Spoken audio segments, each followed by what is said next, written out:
Parang na-scam ako ngayon ha. Tingnan nyo ha. Dalawa to. Iba kasing pintura ito. Itong isa binuksan ko na.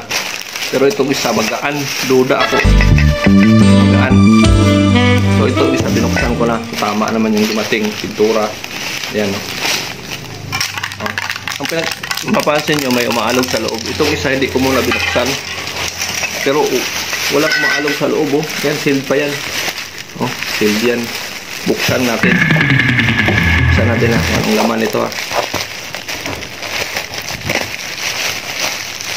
Duda ako nito eh.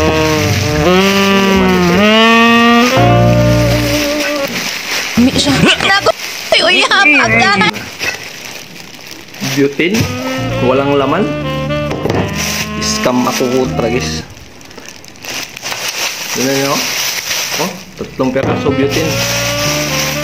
Yan ang yan. Scam. Ay nako.